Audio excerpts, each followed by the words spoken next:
What a peach of a morning. Fueling up the combine. Gonna tackle the rest of this OSR and see what tomorrow brings, which is rain. Kev's gonna go and try and subsoil some tram lines actually today, which will be very interesting because the ground is rock. Mean machine. I don't want to jinx anything, but that combine has not had a hard harvest yet. This is its 6th harvest. It's the first tractor we've had with tracks, and I don't think we've ever needed them, which is a good thing when you spend 20,000 more for tracks, but we'd rather not actually need them. Silly thing to say when we're only 30% of the way through harvest. Asking for trouble. Welding wire, we're out of it. HIS. Hopefully has some that'll do because we're needing it right now.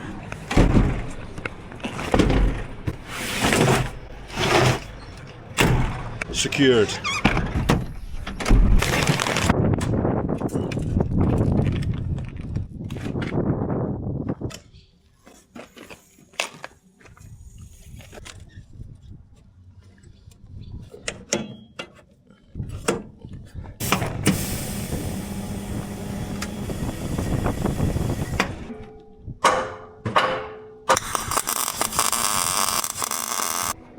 Would you say this leg's at more of an angle right now to the rest? We're making the angles on these legs a lot steeper. It's kind of a botch way to try it and see if it's going to work.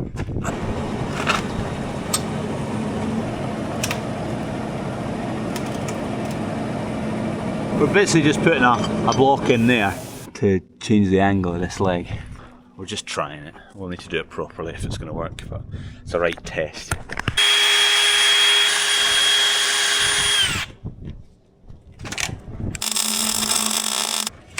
Right, we're going to go and test it.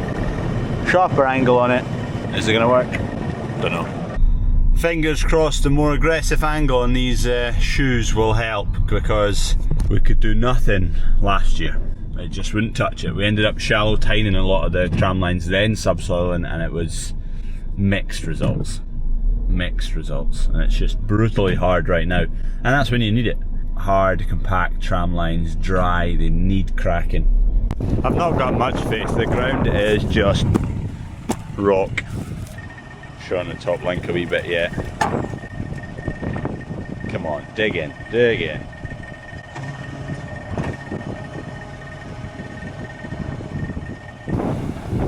Not yet. It's not going in there. Oh, it's trying, it's trying. Still got a little bit of movement in that top link to play with. It's going, it's going. Oh, you bandit, look at that. Tractor will hardly do it. It's going there, but it's a hell of a slip on the tyres. I think we might need to drop a couple of legs off. A bit of a pain to do. We need to get blanks for the oil pipes. Or do we just let them go and slip away all day? What a job it's doing though. You can see that ridge now, it's fluffed right up. That's doing a hell of a good job. Just not got the grip though. The lugs on the tyre just, they're not biting into anything because the ground's so hard. The angle change on the legs definitely helped. This will be the hardest bit because that's the Endrick tram line. Like these ones will be less pulling.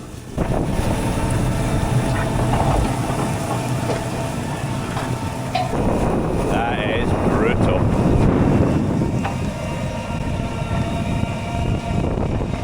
Might go and put a weight block on the front there, that might help.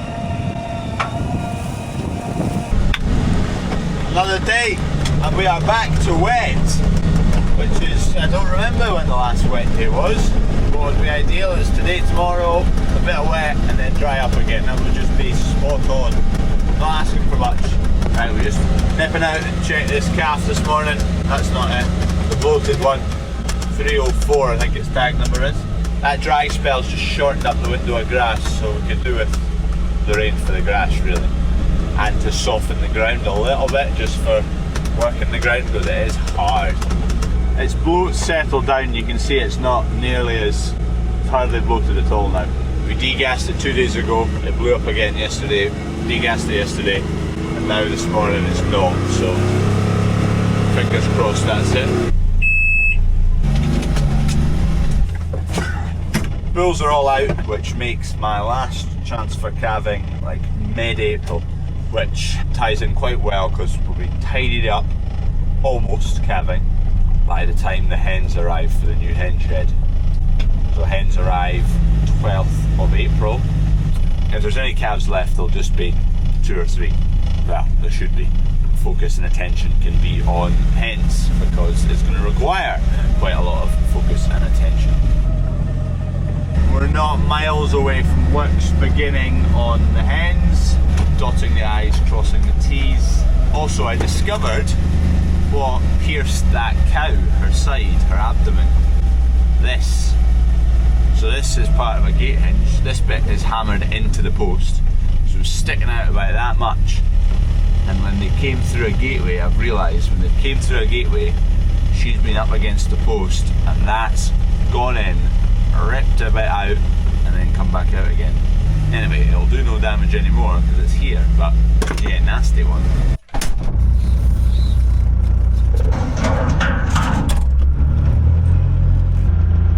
Just tipped 9mm out the rain gauge, which is good. Lovely. This week's a bit mixed. If it settles again after that, that'd be good. It'd be the age-old thing of it'll not stop again.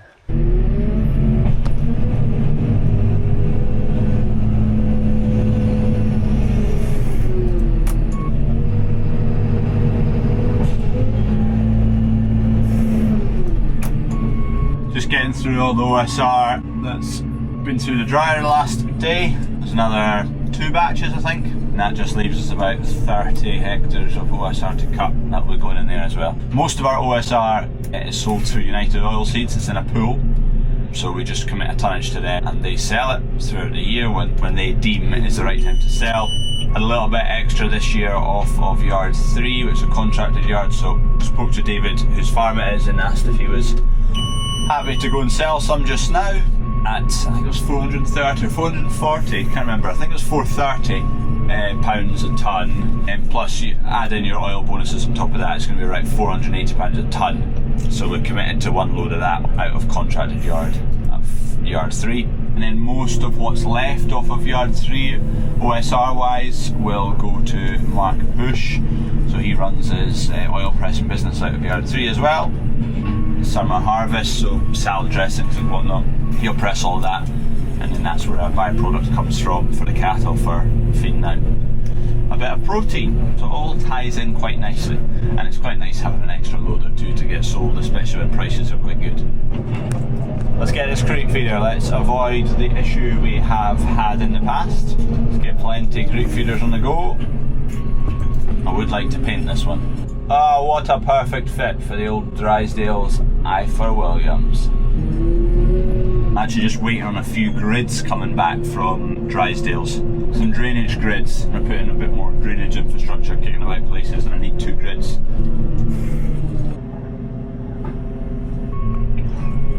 There we go, that's a bit neater. I'm going to end up with a nice wee pile in there actually.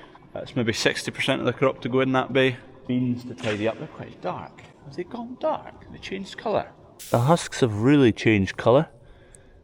They've gone a lot darker than they were. You can see the actual bean underneath. The lightness. That's interesting. OSR coming off here, so it's just going straight into a trailer. Harvey's filling that up and then run it round to the big shed, to the store. We've no space in here because we've seed barley to let it come onto the floor. That barley's going to start going away tomorrow though. To Dodds of Haddington, bagged up, and then if you're buying feed barley from Dodds of Haddington, that is Tardis or Caravel, that might be some of it. This is a 718 Radiator that failed, and failed round about this spot down here, and I'm just starting to take that plastic end piece off, so coolant fills that plastic and flows through the radiator like that, and then the air goes across those fins, takes the heat out, plastic at that end as well. This is a wee drain plug there, and it wasn't the drain that was leaking, but I have a feeling this seal was the bit that was leaking, and I just want to have a bit of an inspection. You can see the dampness from where it has been.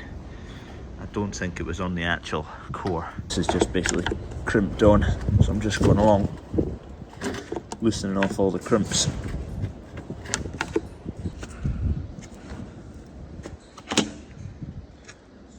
Down this end that has failed, you can see the oil in it. That was from when we had the oil coolers go. I wonder whether that's affected the seal, but it's not in more than one piece. A little bit of a kink there, but same at that side, but that's from factory. And it was fine for 5,500 hours. To me, it has to be the seal or the plastic shrouding, because I'm sure it wasn't wet in there. It was coming from around this area between here and the plastic. So either the seal's gone, or there's a leak through the seal point, or there's a crack in the plastic or something. Oil wouldn't have chewed away at that plastic. Would the oil have chewed away at the seal? Water-based sealing.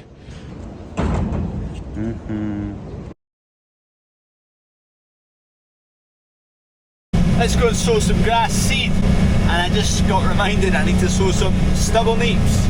We're going to put them in the field, which is going to be the 40 acres for the new hen shed, because obviously we're not going to be putting oilseed rape or anything else, or winter barley or wheat in there, because we need it for our hens. I've just been wiring up the slug pellet machine. No tech screws were used in the making of this, but look at this. I would like to ditch the straps and have a better bracket, but oh yeah, now we're talking. Gates just fold back, slug pellet machine's there, it's all wired up to the cab on-off switch. We've got space in there to store slug pellets. Brilliant. And I can just fold it out the way. The only thing is the straps are over the handle of the door. If that was shut properly, can I get the handle? You have to loosen the straps to get the handle. Wiring's routed along there, along the side, through the cab door, down here, along the top, up to the on-off switch. You might hear it go on. That's the shutter, open, closed. The power input cable just runs back through there and then under there into the battery behind. It's lying on the dog bed so that it's not bouncing and jumping about, clanging and banging. Sweet. I've not actually shown you this in full detail, but ATV Services has sorted me out with an HD11 triple. What triple means? I have not a Scooby. This is some concoction of stuff. That looks good to me. Just put this wee strap over the back here on these shackles so that it's not kind of leaning forward. Now we've put a bit of weight in the hopper. That's all the varieties that are in there. Let's go and see about getting it on this field.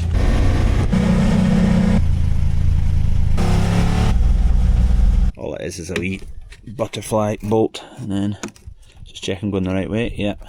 Let's just set it at 1 to begin with. Slug pellets is kind of 3. Go at 1 because it's right small seed. That's a line in the seed right now.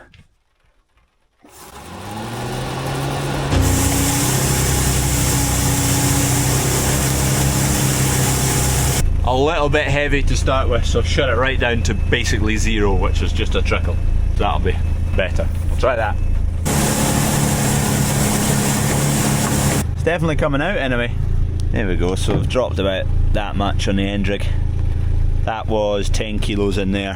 That seems fairly accurate rate. That's the end rig. I'm just going to up the rate a little bit there. 12 metre intervals.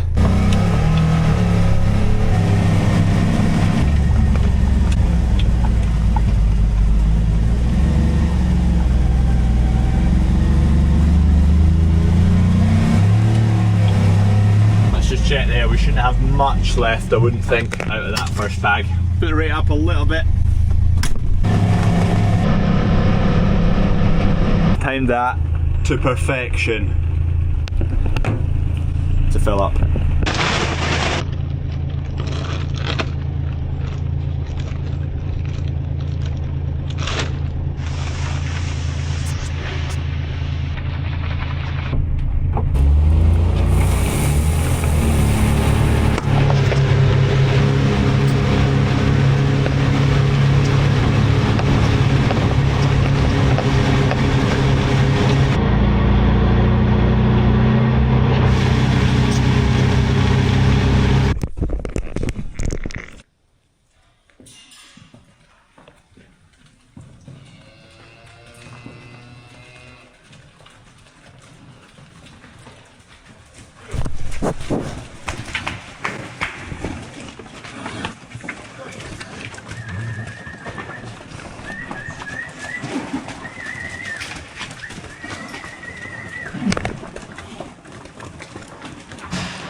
Come on.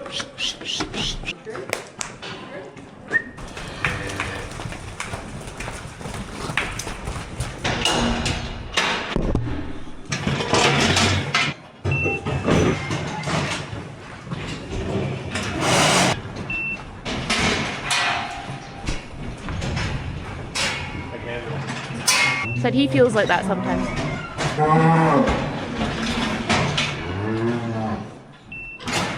Big one. What are you looking for? Over 750?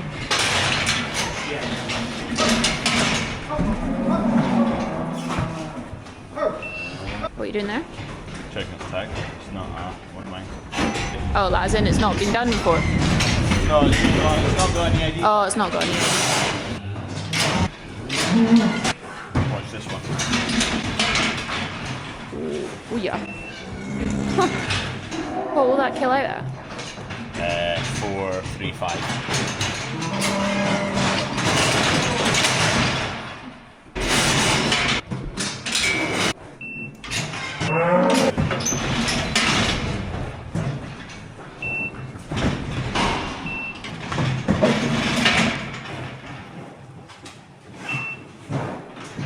Seven. That's 7, yeah, so short one. There's 1, 261. So then we just get rid of it. Yeah.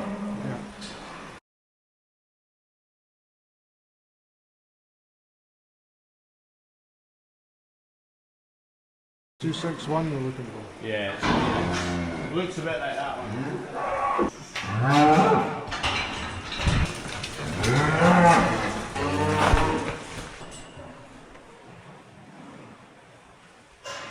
Papa's off to get his pickup. And then he'll reverse in and they'll load up. Yes, sirree. There's a bag full. Wow.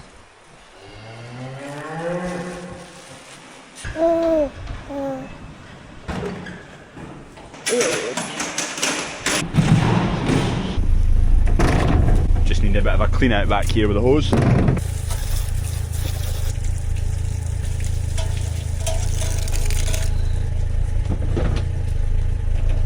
Sweet. This moves. Do you feel like you're getting better with this thing? With a catcher? Yeah. That was always amazing. It's pretty tame. All my cattle are really tame. It's pretty tame. Like it did not kick off there at all. Assessing the situation. If you trust your cows, then I trust your cows. That was always my judgment when I was younger. Like if Dad was like, "Oh, you'll be fine," then you just felt fearless. Or if Dad was like, "Get out of the road," you were like, "Oh no." You had blind faith. You want to hear this? No, I don't want it because it'll reek. It'll reek. Don't you dare.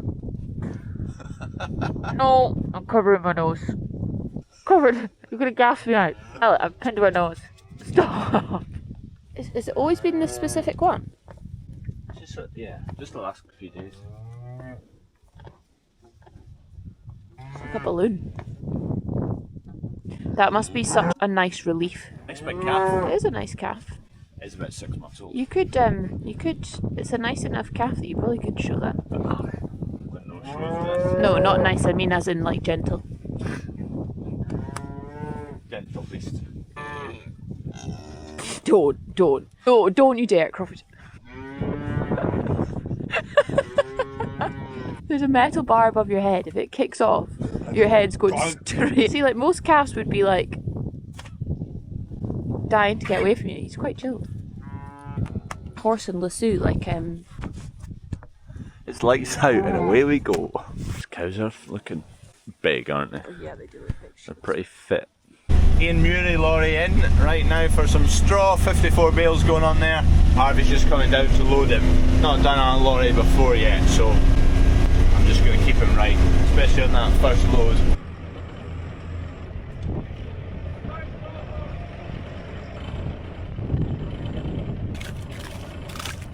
He's getting on, no bother, so I'll leave him to it. There you go, Chris is off. He got out the field no bother. I was thinking it might be a little bit sticky, it's quite wet. We had 12 mil before kind of midday yesterday, but we had a lot last night, and I'm still to check actually what it was. That's another 7 mil to add to the 12 mil we've had. So in the last 2-3 days, 19 mil here, and there'll be more as we head west. This is the most easterly we farm, yard 1. The furthest away is 6 miles that way, but it can be noticeable the amount of rain. Sweet as a nut. Next up today, 9 o'clock, meeting about hens. Specifically Sparky and New Quip hen equipment. Flipping meetings. Tell you what, we've not started building or doing anything yet, but quite a learning curve so far. A whole different kettle of fish to just building a grain store. 4 walls, roof, where do you want the door? Per show kegs. Pile of kegs already in there. There's a few more in here to grab. 2 more to go. We've got the hard workers over here. It must be all going to plan. Maybe. Time for a beer?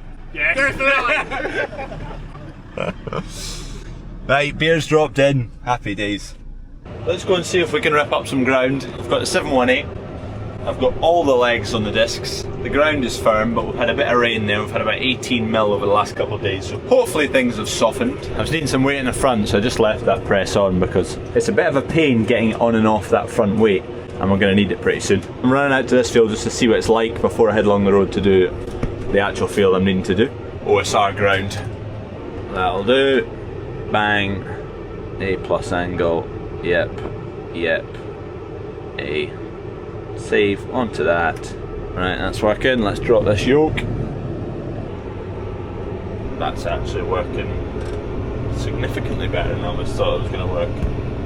Could maybe put a little bit more aggression on those discs. Right, let's just go up to 8k. 8k, 1350, 1400 revs. We're on dead flat ground. Where's my slip? Where's my wheel slip? Hard tram line. Everything else I'm going to is subsoiled, but let's see what it's like when the legs bite into that hard ground. You can feel it just biting a wee bit. It's doing alright though. I'm dead happy with that. I just can't find my flipping wheel slip. Let's chuck it up to 10k, see what happens. 10k, 1550 revs. There you go, 10% wheel slip, 9% slip. That's alright, we'll work with that. That's beautiful. Let's just jump out and have a look. Apologies if the audio is terrible, it's a bit windy. That's 10 legs in the ground. That's doing a right good job. Oh, I'm dead happy with that. I was concerned because the ground's been hard, but that rain really has done a good job of softening the ground. Front discs there are not doing a huge amount. I could do with dropping that a little bit. Just take a bit more weight off that. That's once the discs have been over it. They're working it a wee bit, but you could probably definitely add a bit more work in there. But the actual leg depth, if I can get right down to the bottom of the leg here. There's the shoe, there's the start of the shoe. That's the wing of the shoe there, so we're working up to there. Oh no, no. That's collapsed bearing. Ah, damn it. I've not spotted that. Oh well, at least I've gone out to try and test it. Right, run up to the workshop, strip it apart. Should we have not had that rain, this would be a little bit of a different story in the dry, firm ground. But right, this is the bearing that's just collapsed. So, can we undo that? I think that'll come off, and I think we might be able to slide this all out. We just need to make sure this doesn't count. So we tie it to the forklift or something.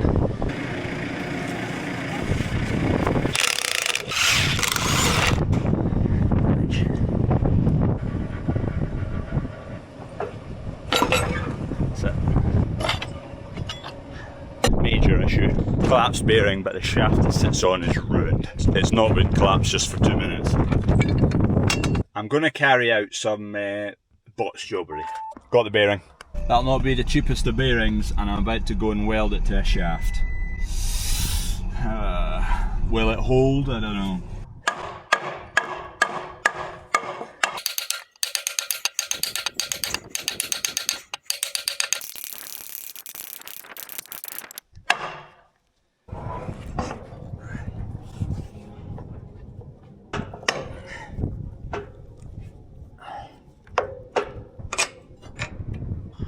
plan is I'm going to weld that seam because the inside of the bearing, it's not all got a bit of material to sit onto, it's sitting on a taper, so there's a big gap of air. So it's going to try and slope round about that. If I weld it, it's going to hold it a bit more square, but it's a lot of pressure on that inside collar of the bearing. It's not ideal, it's less than ideal. Even if I had a bit of a shim up on the inside, but it's on now, it's not coming off. Is this a bad idea? Probably.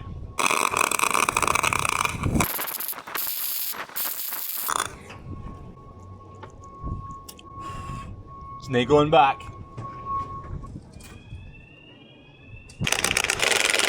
This is either going to last an acre or 1,000 acres. Your guess is as good as mine. That machine's going to have to get going another day tomorrow.